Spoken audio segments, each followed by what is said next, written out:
17h45, l'actualité se vit en direct sur Grand Lille TV. Soyez les bienvenus. Nous sommes le lundi 24 février. Voici ce qu'il faut retenir de l'actualité du jour.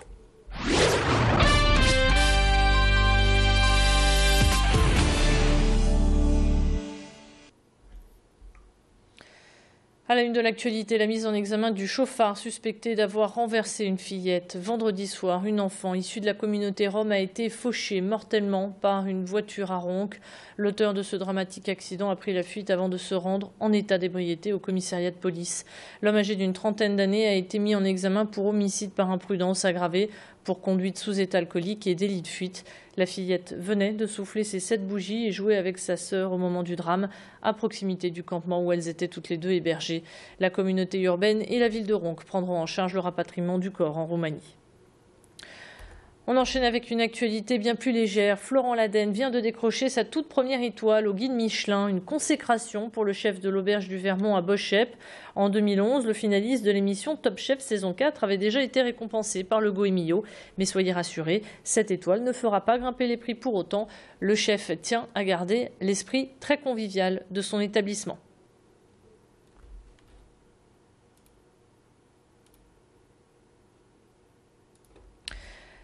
Elle a déjà tout d'une grande. La Chapelle Info est une chaîne de télé, mais sur le web. Elle émet depuis novembre dernier à raison de 2 JT par mois. On y retrouve toute l'actualité de la vie culturelle et associative de la Chapelle d'Armentières.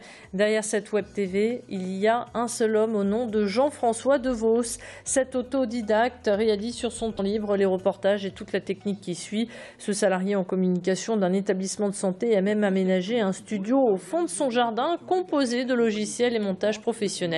Dans sa tête, les idées fleurissent et il compte bien en faire part au prochain maire de la ville. Tanguy Lécluse l'a rencontré pour nous. De fil en aiguille, en fait, j'en suis arrivé à me dire, ben voilà, j'ai du matériel et je pourrais peut-être l'utiliser aussi pour des choses plus intéressantes, quoi, et aller un petit peu plus loin dans l'idée de la vidéo. Et puis après être passé chez Télégoël 2 jours, en fait, j'ai passé 2 jours là-bas en tant qu'observateur, et je me suis rendu compte qu'en fait les compétences et le matériel étaient là. Et donc en fin de compte, je me suis lancé. En sport, que s'est-il passé ce week-end? Quels sont les résultats? Eh bien, pour le savoir, le rédacteur en chef de Sprint était sur notre plateau ce matin. Et Guillaume Van der Schaag est revenu sur le match nul des Dogs face à Lyon. Lille retrouve sa 3e place et l'écart se creuse un peu plus avec les leaders que sont le PSG et Monaco. Prochain match dimanche et ce sera face aux Corses d'Ajaccio. Pour notre invité, les Lillois ont décroché du championnat de Ligue 1. On écoute son analyse. Beaucoup disent l'essentiel est préservé, puisque Lille est toujours sur le podium. C'est d'ailleurs ce qu'a dit René Girard à l'issue de la rencontre. Mais moi, je pense plutôt que l'essentiel est perdu, parce que l'essentiel, c'est le fond de jeu lillois. Et aujourd'hui, Lille donne beaucoup, mouille le maillot, mais n'arrive plus à trouver les solutions. La charnière défensive, elle est toujours là, mais il y a beaucoup d'approximations. Et je pense que vraiment la place des Lillois sur le podium ne tient plus qu'à un fil. Une idée de sortie à présent avec ce spectacle au théâtre de marionnettes de Ronchin, qui est une version du Petit Chaperon Rouge, revisité par Benoît le chanteur et Valérie Capel, artiste comédienne. Au Loup est un spectacle de 45 minutes pour les tout petits. On y retrouve tous les acteurs du conte de Charles Perrault, la grand-mère, le chasseur, le Petit Chaperon Rouge et bien sûr le loup. Mais un loup végétarien qui n'a qu'une seule envie, manger des radis et des courgettes. Cette version amène un message de tolérance avec l'acceptation des différences et le refus des préjugés. La séance d'aujourd'hui a rencontré beaucoup de succès, autant parmi les petits que parmi les grands. Edil Gunay y était pour nous.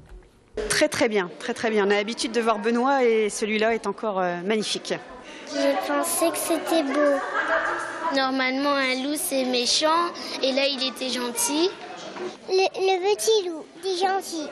Sa dynamique, ses chansons, les chansons de tolérance, c'est ça qui est intéressant. Et puis, pour les enfants, c'est merveilleux.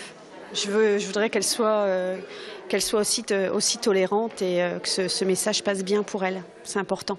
On peut vivre tel qu'on est, sans la peur d'être jugé. Accepter les différences et faire preuve de tolérance. Refuser tous les clichés. Mettons les autres de côté. Hey. Oh. La bronze plus beau. Oh, oh, oh. Hey, hey. La vie plus colorée. Ne pas être dans le moule pour se fondre dans la foule. Un loup, ça peut être gentil et adorer les radis. S'il n'est pas comme tous les autres, c'est son choix et pas le nôtre. Pas besoin d'être le plus fort, les différences c'est de l'or. Voilà, et si vous avez loupé cette séance, sachez que 2 représentations vous attendent demain et mercredi, toujours au Théâtre des Marionnettes à Ronchin. Dernière information avant de refermer cette édition pour vous dire que demain, Grenoble TV vous fera vivre le salon de l'agriculture comme si vous y étiez. On retrouvera Porte de Versailles à Paris, Macha Gvenessen et Idil Gunay. Elles iront à la rencontre des producteurs locaux qui représentent notre belle région. Des éditions spéciales à retrouver tout au long de la journée et également sur notre site internet www.grandlead.tv. Restez avec nous, on prend tout de suite la direction du ciel.